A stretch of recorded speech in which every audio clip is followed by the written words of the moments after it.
চোখের সামনে কত যুবকের লাশ, ঘুমের বিছানায় লাশ, গাড়ির নিচে যুবকের লাশ, পানির নিচে যুবকের লাশ। কয়দিন আর দুনিয়াতে বাঁচবারে বাবা? চোখের সামনে কত যুবক কবরের বাসিন্দা হয়ে গেল, কেউ তার নাম নেয় না। সুনাম অর্জন করতে যদি চাও, শরীরটা সুস্থ রাখো, চরিত্রটা ভালো রাখো। এই শরীরটাও সুস্থ রাখতে হলে, চরিত্র ভালো রাখতে হলে মোবাইলের থেকে নিজেরে বাঁচাও। মোবাইল তোমার শরীরটাও নষ্ট করে, চরিত্রও নষ্ট করে। তোমার বয়স মাত্র 25 থেকে 30, অথচ 40 পর্যন্ত তোমার চেহারার উজ্জ্বলতা নষ্ট হবে না। মাত্র 25 থেকে 30-এর মধ্যে তোমার চেহারা কার্টুন কার্টুন ভাব, ঠিক নেই? তোমার চোখে ব্যথা, মাথা ব্যথা, বুকে ব্যথা, হার্ট দুর্বল, কিডনি দুর্বল। মোবাইলের কারণে মাথা ব্যথা বেড়ে গেছে, চোখের পাওয়ার কমে গেছে, লেখাপড়ায় মন বসে না, পড়তে গেলে মাথা চক্কর লাগায়। আমার কিছু দেশের যুবকেরা মোবাইল চালাইতে চালাইতে চালাইতে তো এখন ল্যাংটা পাগল হয়ে রাস্তায় ঘুরে। নাই? আয়নার সামনে দাঁড়ায় দেখিস তো তোর চেহারাটা কেমন লাগে। তোমার চেহারা দিয়ে তাকাইলে মায়া লাগে না কেন? যেই পরিমাণ আকাম করো ওটা চেহারায় ভেসে উঠে। যাদের কলবের চক্ষু খোলা, এরা তাকাইলেই বলতে পারবে তুই রাত্রে কি অপরাধ করেছ। ও যুবক বাবা, এখনো সময় আছে। এই চেহারায় পৃথিবীর কোন মেডিসিন লাগাইলে কোনোদিন উজ্জ্বলতা বাড়বে না, সুন্দর হবে না। হ্যাঁ, একটা মেডিসিন যদি ব্যবহার করতে পারো, আল্লাহর কসম চেহারা আগের মতো উজ্জ্বল হয়ে যাবে। সেটা হলো গুনাহ ছাড়ো, আবার নেক আমল করো। তওবার মাধ্যমে গুনাহ ছেড়ে দাও, খাঁটি তওবা করো যে মরিয়া গেলে আর নামাজ ছাড়বো না, বেপরদায় চলবো না। আর একটা বড় তওবা হলো জীবনে কারো বরদোয়া নিব না। এটা একটা বড় পুঁজি। কারো বরদোয়া, মা বাবার বরদোয়া নিবি না, তাহলে শেষ। শিক্ষকের বরদোয়া নিবি না তো কপাল শেষ। মরার আগে মইরা থাকবি, মরার আগে মরবি, মানে রুহু থাকবে, দেহ থাকবে না। কিডনি শেষ, হার্ট শেষ, হাত শেষ, পাও শেষ, পায়ের অর্ধেক নাই, হাতের অর্ধেক নাই, অবশ্যই বিছনায় পড়ে থাকবি। মরার আগে মরে যাবি, রুহু থাকবে, দেহ থাকবে না। যদি মা বাবার বরদোয়া কপালে লাগে, শিক্ষকের বরদোয়া কপালে লাগে, তুই মরার আগে মরা। আজকে বয়ানের একটা থিম তোর পায়ে ধরে দিয়ে গেলাম, একটাই শপথ কর, কারো বরদোয়া নিব না। মা বাবার বরদোয়া নিবি না, কপাল শেষ। শিক্ষকের বরদোয়া নিবি না, সাবধান। ওলামায়ে কেরামের বরদোয়া নিবি না, কপাল পুড়ে যাবে। বাড়ি থাকবে, গাড়ি থাকবে, তুই থাকবি না। তুই কই থাকবি বলে আইসিইউতে থাকবি। ওখানে থাকলে একটু তোমার ফায়দা না হইলো হসপিটাল আলাগত ফায়দা আছে, আছে না?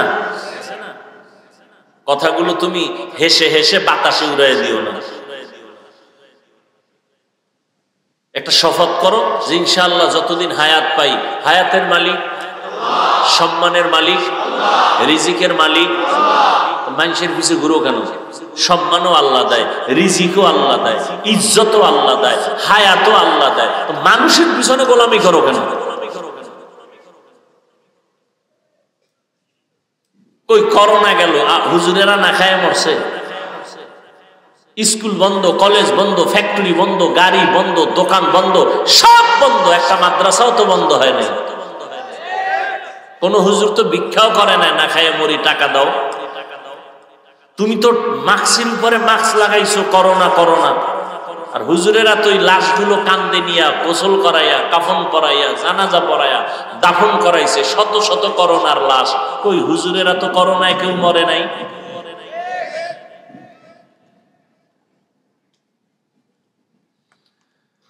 কারো বরদোয়া নিয়ে না, একটা শপথ করে যাও। অন্তরে অন্তরে আল্লাহকে বলো, আল্লাহ আমি আজকে একটা শপথ করে নিলাম, আমি কারো বরদোয়া নেওয়ার মতো কাজ করব না। যদি নিয়ে থাকি আজকে গিয়া ক্ষমা চাও। ওস্তাদের সাথে বেয়াদবি যদি করে থাকো ক্ষমা নাও। হুজুর আমারে মাফ করে দেন, স্যার আমাকে মাফ করে দেন। একটা অক্ষরও যদি তোমাকে শিখায় তার সাথে জীবনে বেয়াদবি করবা না। যদি করিয়াও থাকো তাড়াতাড়ি মাফ চাইয়া নিও। মা বাবারে কষ্ট দিয়া থাকলে ক্ষমা চাইও।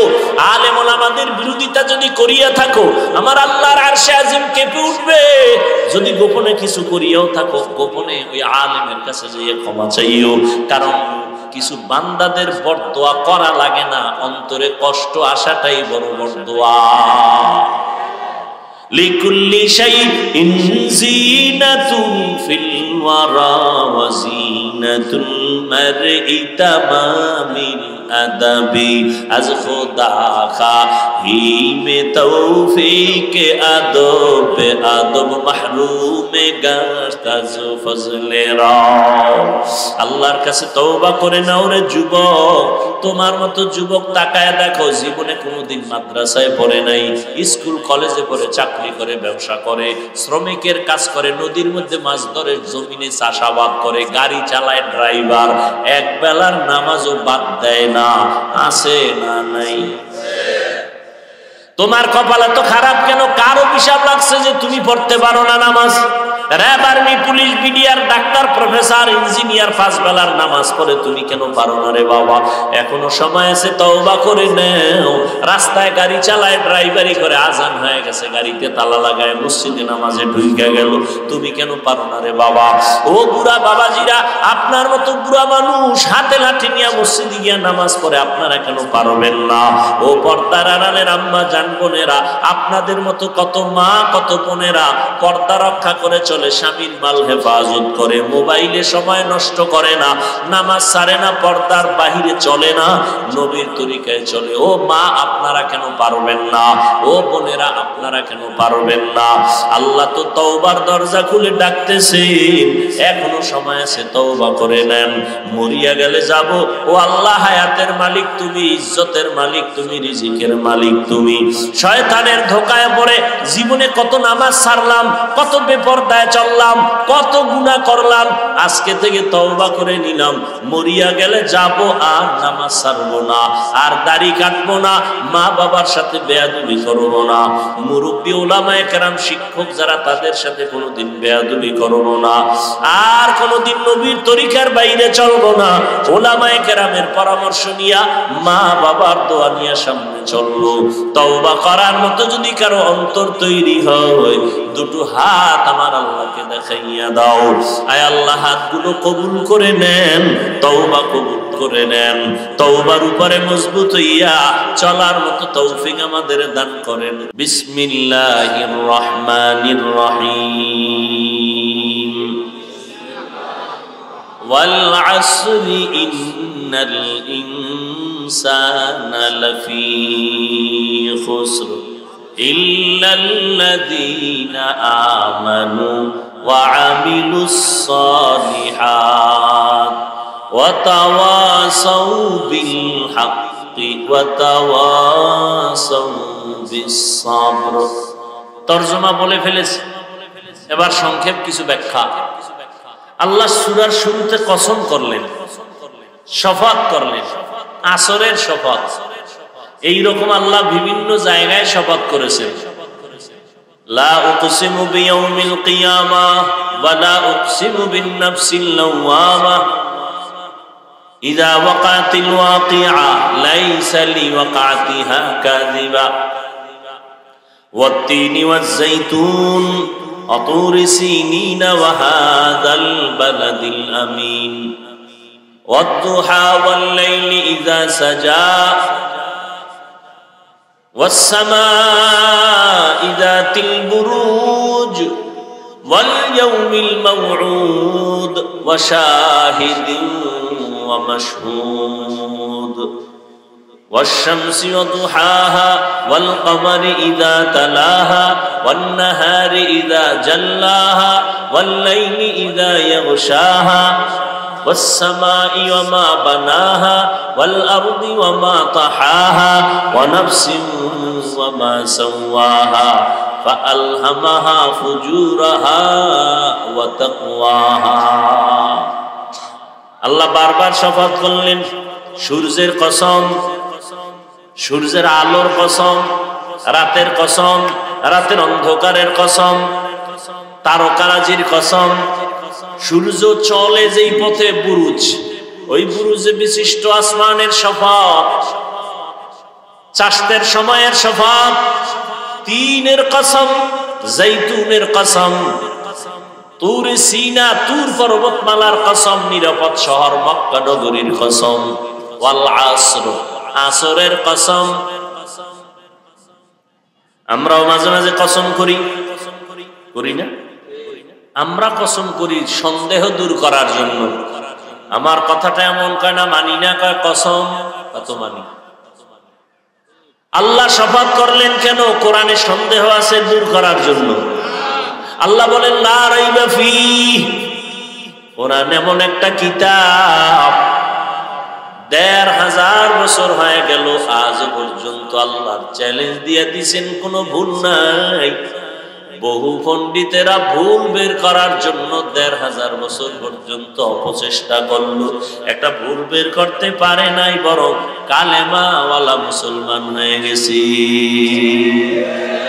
ই কালামে জিন্দা কুরআনে হাকিম, হিকমতে উলায়া জালাসতু কদিম, বখা কুরআ কালামুল্লাহ বসনো কদিমাস্তি, কদিমাস্তি নইনো। আল্লাহর কালামে কোনো ভুল নাই, সন্দেহের অবকাশ নাই। তো আল্লাহ শপথ কেন করেছেন? এর অনেক জবাবের মোট নির্যাস হলো, আল্লাহর কোরআন সত্য, কোনো সন্দেহ নাই। দুনিয়ার মানুষ তোমরা মানলেও সত্য, তোমরা যদি আল্লাহর কোরআন না মানো তখনও আল্লাহর কোরআন সত্য। চ্যালেঞ্জ দেওয়া। আল্লাহর দেওয়া যত কিতাব আছে, তাওরাত, জবুর, এই মুখস্থ করেন, তাওরাত কি? তাওরাত, এরপর কি? জবুর, এরপরে ইনজিল, হ্যাঁ, আরো আরো সহিফা ছিল, এগুলো আল্লাহর দেওয়া। আর কিছু কিতাব আছে মানুষের তৈরি করা, গীতা, মহাভারত, রামায়ণ, বেদ, পুরাণ, দীঘানিকা, জেন্দাবেস্তা, বাইবেল। তাওরাত জবুরের দুইটার সমন্বয়ে এডিশন বানাইছে বাইবেল, সবগুলোর মধ্যে মন গড়া ঢুকাইয়া ভেজাল করেছে। কিন্তু ১৫০০ বছর আজ হয়ে গেল, আরো বেশি হয়ে গেল, আল্লাহর কোরআনের একটা কোনো ভুল, কোনো ভেজাল বের করতেও পারে নাই, ঢুকাইতেও পারে নাই। পারছে কেউ? তো আল্লাহ শপথ করলেন কেন? অনেক জবাবের নির্যাস হলো, আল্লাহর কোরআন সত্য, কোনো সন্দেহ নাই। কসম খাইলেও সত্য, কসমের আগেও সত্য, পরেও সত্য। তবে আল্লাহ শপথ করে মানুষের অন্তরকে আকৃষ্ট করলেন, কসমের কথাটা অন্য কথার তুলনায় একটু গুরুত্ব বেশি। গুরুত্ব, এদিকে মনোনিবেশ হয়ে যাও। আর যে জিনিসের উপরে কসম করেছেন ওই জিনিসটা বড় দামি। আসমানের কসম করেছেন, আসমান বড় দামি। সূর্যের কসম করেছেন, সূর্য বড় দামি। গোটা দুনিয়াটাকে আলোকিত করে রেখেছে আল্লাহর দেওয়া সূর্যের আলো নিয়ে মানুষ যন্ত্র দিয়া আলোকে কন্ট্রোল করে নিজের মেশিনে ঢুকাইয়া জমিনে মানুষকে আলো দেয়, বিদ্যুৎ দিয়া আবার মাসে মাসে বিল নেয়। আল্লাহ কয়, রে গোলাম, সূর্যের আলো দিয়া বান্দা সৌর বিদ্যুৎ চালাইলি, মাসে মাসে বিল দিছো, আমি মাওলার দেওয়া সূর্যের আলো যে ফিরি ফিরি ভোগ করলি, কয় টাকা বিল দিছো? আমি তোর কাছে বিল চাই নাই।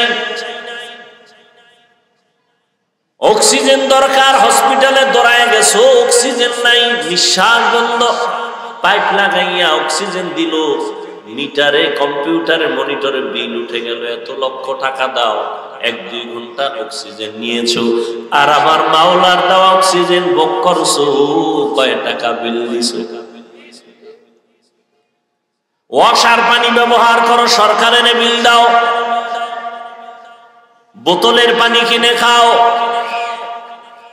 ফিল্টারের 1 গ্লাস পানি নাও, 5 টাকা 2 টাকা পানির দাম দাও। আমার মাওলার দাও পানি যে জীবন ভোগ করলা, কত গ্লাস পানি পান করলা, কি বিল দিছো হিসাব করো। আল্লাহ বলেন এগুলো ফ্রি করে দিলাম, কোনো বিল চাই না, তোর কাছে এতটুকু চাওলার শুকর আদায় করবি। মকুন সুসতি নামাজে পাঞ্জে গানা ফাওয়াইল। এই কাপড়গুলো দেওয়ার কি দরকার ছিল? কোনো দরকার ছিল? এক তো গরম, যদি গরম থাকে তে কাপড় দিলে গরম আরো বেশি লাগবে না? কথা বলেন না কেন? দ্বিতীয়ত তুফান, কি দরকার ছিল এগুলো দেওয়ার?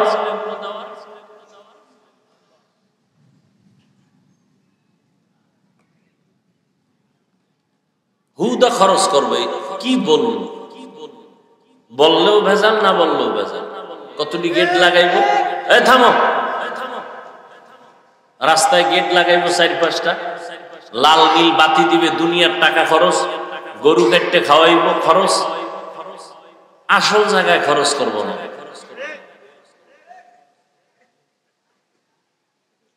আল্লাহ সব ভাইকে হেদায়েত দান করুন।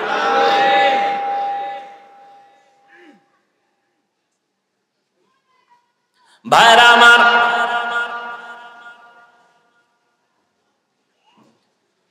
আল্লাহ পাক আসরের শফাত করলেন, তাহলে বোঝা গেল আসর বড় দামি একটা সম্পদ।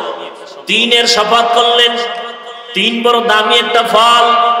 জৈতুনের কসম করলেন, জৈতুন এমন একটা দামি তেল। অলিভ অয়েল খান না আপনারা? অনেক দাম। মক্কা নগরীর কসম, মক্কা নগরীর দাম না? অনেক দাম, অনেক দাম। জমিনে যত আল্লাহর ঘর আছে, মসজিদ, এগুলো কার ঘর? বাইতুল্লাহ কার ঘর? আপনাদের এই মসজিদ কার ঘর? কিন্তু এই মসজিদে দিয়ে তাকায় থাকলে একটা সওয়াব হবে না, কিন্তু আল্লাহর ঘর বাইতুল্লাহর দিকে যতক্ষণ তাকায় থাকবেন অনবরত আমলনামায় নেক লেখা হবে।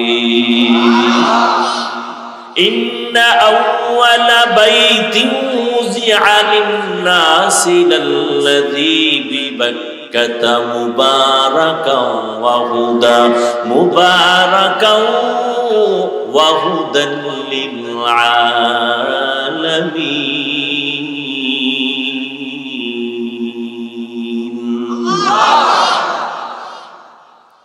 জমিন আল্লাহ বানায় একটা ঘর বানাইছেন, পৃথিবী নামক গ্রহটা বানাইয়া আল্লাহ একটা আগে ঘর বানাইছেন, বাইতুল্লাহ।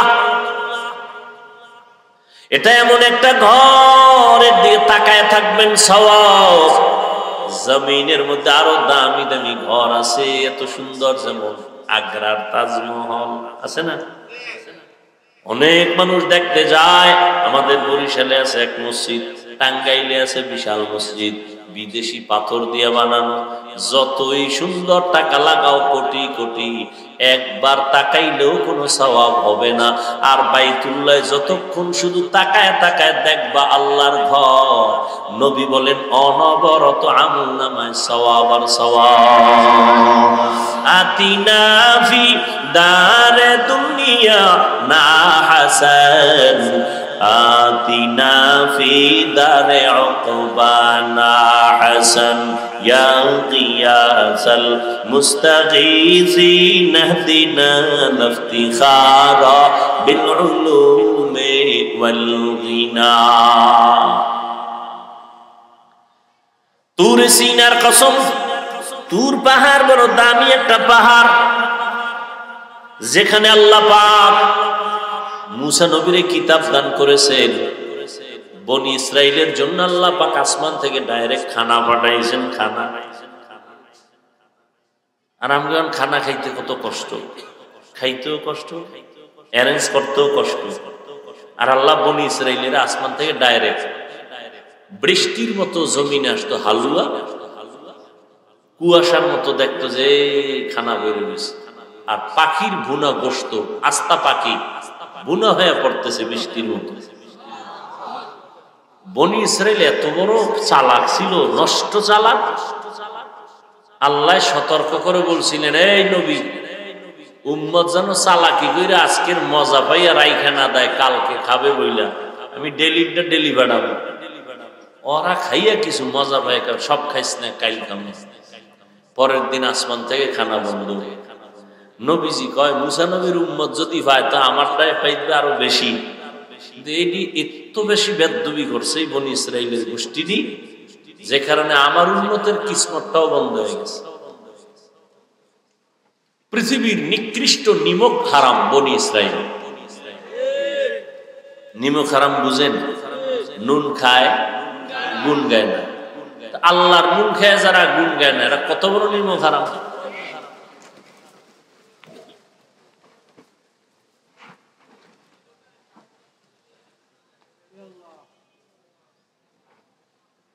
আল্লাহ আসরের শফাত করলেন আমার আল্লাহ। তাহলে আসর বড় দামি। কেমন দামি? আসর এত মূল্যবান দামি একটা সম্পদ, এটারে যারা মূল্যায়ন করবে তারা নিজেরাই মূল্যায়িত হয়ে যাবে, এটারে যারা কাজে লাগাবে তারা নিজেরাই কাজে লেগে যাবে। আসর এমন এক দামি এক সম্পদ। আসর শব্দটার অনেক অর্থ আল্লাহ বলেছেন। আসরের অনেক অর্থের মধ্যে দুইটা অর্থ আমি আপনাদেরকে চেষ্টা করব শোনাবার। আল্লাহ শপথ করে সামনে যে কথাগুলো বলেন এটা আরো গুরুত্ব। আল্লাহ বলেন, ইন্না নিশ্চয়ই, আল ইনসান পৃথিবীর সব মানুষ, একজনও বাদ নাই, লাফি আবার লাম তাকিদ নিশ্চিত, খুসর ক্ষতিগ্রস্ত, জাহান্নামী। খেয়াল করেন, আল্লাহ একদিকে শপথ করলেন, কথা মজবুত হয়ে গেছে, আবার ইন্না তাকিদ দিলেন, আবার লাফির লাম তাকিদ দিলেন, দিয়া এতগুলো তাকিদের সিল মারলেন। যেই স্টাম্প তো একটা দামি, এর মধ্যে যদি আবার সিল লাগা তা আরো দাম বেড়ে গেল, মজবুত, ঠিক না? তাহলে আল্লাহর কথা তো দামি, কসম খায়া সিল লাগাইছেন একদম, আরো তাকিদ দিছেন দুইটা, ইন্না এক তাকিদ, লাম তাকিদ, লাফি, সব তাকিদ দিয়া কয় কি? সব মানুষ জাহান্নামী। সব মানুষ কার কথা? সন্দেহ আছে? আল্লাহ কসম খাইলেন, দুই তাকিদ দিলেন, নিশ্চয়ই অবশ্যই পৃথিবীর সব মানুষ, একজনে এই মানুষের আওতার বাইরে না। আমেরিকা, লন্ডন, লেবানন, পৃথিবীর যেখানে যত মানুষ আছে সব মানুষ জাহান্নামী। আল্লাহ কসম খেয়ে বলেন সব জাহান্নামী। তাহলে ওয়াজ শুনে লাভ আছে কোনো? আল্লাহ তো ফাইনাল অ্যান্সার দিয়েই দিয়েছেন, কসম খায় বলছেন সব মানুষ জাহান্নামে যাবে। একটু শুনে বাড়ি যাবেন, বিশাল ফেস লাগবে না কি? আল্লাহ বলেন, আমি কথা শেষ করি নাই, কিন্তু নামের ব্রেক লাগাই দিলাম। ইল্লা, সব মানুষগুলো জাহান্নামে যাবে, কিন্তু আছে না নাই? কিন্তু লাগাই দিছেন। আল্লাহ কয় 4 গুণ আলা মানুষ জাহান্নামে যাবে না। কয় গুণ? সব মানুষ জাহান্নামে যাবে, 4 গুণ আলা মানুষ জাহান্নামে যাবে না। আল্লাহ এই জায়গায় কঠোরতা অবলম্বন করছে। আগে কি ওই কই না আমরা আগে দিতা, আল্লাহ এটা কঠোর করছে, সব মানুষ জাহান্নামী জাহান্নামী জাহান্নামী। না না, একেবারে ফিরে যাস না, 4 গুণওয়ালা মানুষগুলো জান্নাতে যাবে। কয় গুণ? আমরা নবী একটু দয়া বেশি না? নবী একটু আগে বিডা লাগাই দিছে, সব উম্মত জান্নাতে যাবে। কুল্লু উম্মতি ইয়াদখুলুনাল জান্নাহ, সব উম্মত জান্নাতে যাবে। নবীর প্রথম কথা সব জান্নাতি, আল্লাহর প্রথম কথা সব জাহান্নামী, কিন্তু 4 গুণওয়ালারা জান্নাতি। নবী কয় সব জান্নাতি, সব জান্নাতি, সব জান্নাতি, কিন্তু আমি মুহাম্মদের যারা মানে না তারা জান্নাতি না। নবীরে কারা মানে না বলছি না? নবীকে মানে না কারা? বলে বিদ্রোহী যারা। কারা? আগ্রহী যারা, তারা কিন্তু নবীরে মানে। যদিও সাময়িকভাবে নামাজ পড়তে পারে না, দাড়ি রাখতে পারে না, টুপি পড়তে পারে না, কিন্তু দিলে চায় টুপি পরবে, মাঝে মাঝে পরিয়াও ফালায়। এই মানুষগুলো এক সময় না এক সময় হেদায়েতের দরজায় ফিরিয়ে আসে। আর বিদ্রোহী যে বদমাশ গুলো, ওটা হেদায়েতের দরজাও তালাশ করে হয় না। নামাজ না পড়লেও দিল পরিষ্কার, কথায় কথায় চায়ের দোকানে আলেমের গালি দেয়, মসজিদে 1 টাকাও দান করে না, মাদ্রাসায় দান করে না, বারবার হিসাব চায়। যারা দান করে তারা চায় দোয়া, যারা দান করে না তারা চায় হিসাব। বুঝেননি? আগ্রহী আর বিদ্রোহী আল্লাহ হেদায়েত দান করুন। जिंदगी में बंदगी तू करना है, जिंदगी में बंदगी तू करना है, जिंदगी पे बंदगी शर्मिंदा है, जिंदगी पे बंदगी शर्मिंदा है। दुनिया में हो दुनिया का तलबगार न हो, बाजार से गुजर हो खरीदार न हो, ये दुनिया एक मिसले कागज फूल है, ये दुनिया एक मिसले कागज फूल है, जिंदगी में बंदगी तू करना है, जिंदगी में बंदगी तू करना है, जिंदगी पे बंदगी शर्मिंदा है, जिंदगी पे बंदगी शर्मिंदा है, जिंदगी में बंदगी कुन बंदगी, बंदगी पे जिंदगी शर्मिंदगी। আল্লাহ বলেন সব মানুষ জাহান্নামে যাবে, 4 গুণওয়ালা মানুষ জান্নাতে যাবে। 1 নাম্বার গুণের নাম পরিশুদ্ধ ঈমান, 2য় গুণের নাম নেক আমল, 3য় গুণের নাম হলো ঈমান আমলের দাওয়াত অন্যকে দেওয়া, 4 নাম্বার গুণ হলো যারা ঈমান আমলের দাওয়াতের বিরোধিতা করে তাদের বাধা দেওয়া, যারা মানে না তাদের কন্ট্রোল করা সবরের সাথে। এই 4 গুণের মধ্যে প্রথম 2 গুণ ঈমান আর আমল, এই 2 গুণ হলো আল্লাহর হক। কার হক? আর যে বাকি 2 গুণ আছে এটা বান্দার হক। আল্লাহর হকে যদি ত্রুটি হয়, নবী বলেন আল্লাহ চাইলে মাফ করে দিবেন, কিন্তু বান্দার হকে যদি ত্রুটি করো, বান্দা ক্ষমা না দিলে আল্লাহ করবেন না। আল্লাহর হক ঈমান আনো, আমল করো। বান্দার হক হইল ঈমান আমলের দাওয়াত, ছেলেকে দাও, মেয়েকে দাও, ভাইকে দাও, স্ত্রীকে দাও, প্রতিবেশীকে দাও। যারা বিরোধিতা করে তাদের বাধা দাও। তুমি রহমতের নবীর উম্মত। আল্লাহ কোরআনে এই উম্মতের গুণগান গাইছেন। কোরআনে কোন নবীর উম্মতের গুণগান কোরআনে নাই, আখিরি নবীর উম্মত আমাদের গুণগান আল্লাহ কোরআনে করেছেন। কুনতুম খায়রা উম্মাতিন উখরিজাত লিন-নাস তা'মুরুনা বিল মা'রুফ ওয়া তানহাউনা আনিল মুনকার। মুহাম্মাদের উম্মত বড় দামি, এদের মধ্যে 2টা গুণ থাকবে। এরা উম্মতের জন্য কলিজা দিয়া রাস্তায় বের হয়ে যাবে খেদমতের জন্য, 2 কাজের জন্য। এদের একদিকে উম্মতের মসজিদের দাওয়াত দিবে, অন্যদিকে গানের আওয়াজ থেকে এদের ফিরাবে। এজন্য আল্লাহ কোরআনের অন্য আয়াতে বলেন, ইয়া আইয়ুহাল্লাযীনা আমানু কু আনফুসাকুম ওয়া আহলিকুম নারা ওয়াকুদুহান নাস ওয়াল হিজারা আলাইহা মালাইকাতুন গিলাযুন শিদাদুন লা ইয়াসুনাল্লাহা মা আমারাহুম ওয়া ইয়াফআলুনা মা ইউমারুন।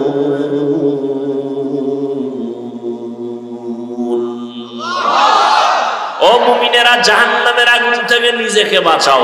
এই দায়িত্ব শেষ না, তোমার আহালকেও, মা বাবার আহাল সন্তান, প্রত্যেক স্বামীর আহাল স্ত্রী, প্রত্যেক ইমাম খতিবের আহাল মসজিদের মুসল্লি, মেম্বার সাহেবের আহাল ওয়ার্ডের মুসল্লি, ওয়ার্ডের মানুষ, চেয়ারম্যান সাহেবের আহাল ইউনিয়নের মানুষ, এমপি সাহেবের আহাল তার আসনের মানুষ, সরকারের আহাল গোটা দেশের মানুষ, আর ওলামায়ে কেরামের আহাল হলো গোটা দুনিয়ার মুসলমান উম্মত। তাহলে জাহান্নাম থেকে নিজে বাঁচতে হইব, দায়িত্ব আরো আছে না নাই? আহালকেও বাঁচাও। আব্বা জান, আপনিও নামাজ পড়েন, সন্তানেরও নামাজের দাওয়াত দেন। আপনি রোজা রাখেন, সন্তানেরও দাওয়াত দেন। আপনি গান শুনেন না, সন্তানকেও শুনতে দিয়েন না। আপনি গান শুনেন না ঠিক, সন্তানের অ্যান্ড্রয়েড টাচ মোবাইল কিনে দিছেন, ও সারা রাত কানের মধ্যে গানের তার লাগায়া এরপরে গান শুনে শুনে শুনে শুনে রাত কাটায়। ওর চেহারাটা নষ্ট হয়ে গেছে, এখন নেশার ভিতরে পড়ে গেছে। ওরে মদের নেশা, জুয়ার নেশা, ইয়াবার নেশার থেকে বড় চরিত্র বিধ্বংসী নেশা হলো মোবাইলের নেশা। ওগো নবীর উম্মতেরা,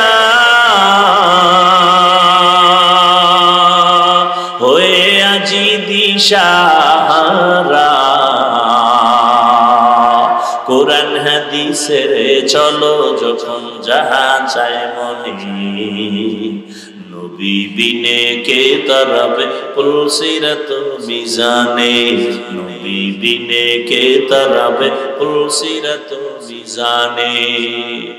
জাহান্নাম থেকে বাঁচতে হলে আল্লাহ বলেছেন 4 গুণ অর্জন করো, সময়টারে কাজে লাগাও। এজন্য আল্লাহ আসরের শপথ করে বলেছেন, আসরের শপথ। আসরের এক অর্থ হলো সময়, সময়ের শপথ। সময়টারে কাজে লাগাও। এই দুনিয়ায় যারা সময়টারে মূল্যায়ন করেছে তারা দামি হয়ে গেছে। আখিরাতের লাইনে যারা সময়টারে কাজে লাগাইছে তাদের সুনাম। দুনিয়ার লাইনেও যারা সময়টারে মূল্যায়ন করছে তারাও দামি হয়েছে। 11 মাস ব্যবসায়ী ব্যবসা করে লাভ নাই। 11 মাসে যত লাভ হয়েছে তার থেকে দ্বিগুণ লাভ হয়েছে শুধু রমাজানে। ঠিক নেই? কেন বলে রমাজানে সময়টারে বেশি মূল্যায়ন করছে, সারা রাত দোকান খোলা রাখছে, সময় দিয়েছে বেশি। 11 মাসে এই পরিমাণ সময় দেয় নাই। সময়টারে কাজে লাগাও, তোমার জিন্দেগি সুন্দর হয়ে যাবে, জিরো থেকে হিরো হয়ে যাবা। দুনিয়ার লাইনে যত দামি দামি মানুষ দেখো, এরা কিন্তু সময়টারে কাজে লাগাইছে। সময়টারে মূল্যায়ন করার কারণে বড় ইঞ্জিনিয়ার হয়েছে। সময়টা অপচয় নষ্ট করে নাই, সময়টারে কাজে লাগাইয়া লেখাপড়া করছে, এজন্য আজ প্রফেসর হয়েছে। ও যুবকেরা, তোমার মতো যদি মোবাইল চালাইয়া সময় নষ্ট করত তাহলে কোনো বান্দা ইঞ্জিনিয়ার আদর্শের সাথে হতে পারতো না, প্রফেসর হতে পারতো না। যাদের ইংরেজি বই লেখা পইরা তুমি এখন ইংলিশে কথা বলো, ওই বইটা তো আর একজনে লেখছে। খোঁজ নিয়ে দেখো ওই বান্দা সময়টারে কত কাজে লাগাবার কারণে তার দাম বেড়েছে। তার লেখা ইংলিশ বইটা কলেজের প্রত্যেকটা ছাত্র ছাত্রী বুকে লাগায়। সময়টারে মূল্যায়ন করো। আখিরাতের লাইনে সময়টারে কাজে লাগাও, তাহলে আখিরাতের লাইনও দামি। কি তোমার মতো সময় নষ্ট করে নাই। আজকে কোরআন পড়লাম, হাদিস পড়লাম, হাফেজে কোরআনরা, উলামায়ে কেরাম সময়টারে কাজে লাগায়, একটা অযথা কথা বলে না। নামাজের সময় নামাজ, পর্দা রক্ষা করে চলে, মা বাবার খেদমত করে, সময় কোরআন তেলাওয়াত করে। সময়টারে মূল্যায়ন করার কারণে আল্লাহ তাদের সম্মান দুনিয়াতেও দান করেছেন।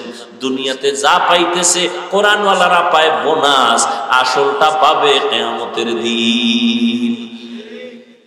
এই জন্য আল্লাহ সময়ের শপথ করলেন, সময়টারে কাজে লাগাই ওরে মুমিন জীবনটা বড় ধন্য হয়ে যাবে। তুমি বাংলা ইংরেজি লাইনে জেনারেল লাইনে থাকো, সময়টারে মূল্যায়ন করো, অপচয় নষ্ট করিও না। মাও ভালো জানবে না, বাবাও ভালো জানবে না। কিয়ামতের দিন খালি হাতে মাওলার আদালতে হাজির হতে হবে। সময়টারে কাজে লাগাও, একটা সেকেন্ড যেন তোমার সময়ের থেকে অবহেলায় চলে না যায়। বন্ধু লইয়া পার্কে দৌড়াও, বান্ধবী নিয়ে পার্কে পার্কে দৌড়াও। ওরে বাবা, এখন তুমি ঘুরতে যাও না, এখন তো তোমার ঘোরার সময় না। তুমি লেখাপড়া কইরা সম্মানের চেয়ারে বসো, তোমার টাকা দিয়া ঘোরা লাগবে না, আল্লাহ ভিন্ন মাখলুকাতের টাকা দিয়া তোমারে ঘুরাইবে। কি আল্লাহ পারে না? তুমি এখন তোমার টাকা দিয়ে যে যাও সিফা সাফায়, কেউ চিনে? আর সম্মান অর্জন করো, লেখাপড়া করো, ইঞ্জিনিয়ার হও, ডাক্তার হও, তোমাকে বাংলাদেশের মানুষ মাথায় লয়ে নাচবে। কি এরকম সম্মানিত ডাক্তার নাই? তোমার মতো গাঞ্জা খায়, ইয়াবা ট্যাবলেট খায়, বিদেশ পর্যন্ত আমার দেশের ডাক্তারকে হায়ার করে নিয়ে যায়, আছে না নাই? তুমি ওই লাইনের ডাক্তার হও। তোমাকে তো মাওলানা হওয়া লাগবে, এটা তো বলি নাই। হুজুর হইতে হইবে, এটা তো বলি নাই। কওমি মাদ্রাসায় পড়া লাগবে, এটা তো বলি নাই। তাবলীগ করতেই হবে, না হয় জাহান্নামে যাবা, এটা তো বলি নাই। তুমি ডাক্তার হও, আদর্শ ডাক্তার হও, আদর্শ ইঞ্জিনিয়ার হও, আদর্শ প্রফেসর হও, আদর্শ ব্যবসায়ী হও, আদর্শ চাকরিজীবী হও। আদর্শ আদর্শ আদর্শ মানে পৃথিবীতে শ্রেষ্ঠ আদর্শ একজন, আর রহমতুল্লিল। এছাড়া কারো আদর্শ নিলে তোমার কপাল শান্তি নেই। রহমতের নবীর আদর্শ নেও, জীবন ধন্য। ডাক্তার হইয়াও তুমি ধন্য, ইঞ্জিনিয়ার হলেও তুমি ধন্য। রসুলের আদর্শ লালন করো, মরে গেল তুমি অমর হয়ে থাকবা। এখনো সময় আছে, তওবা করো।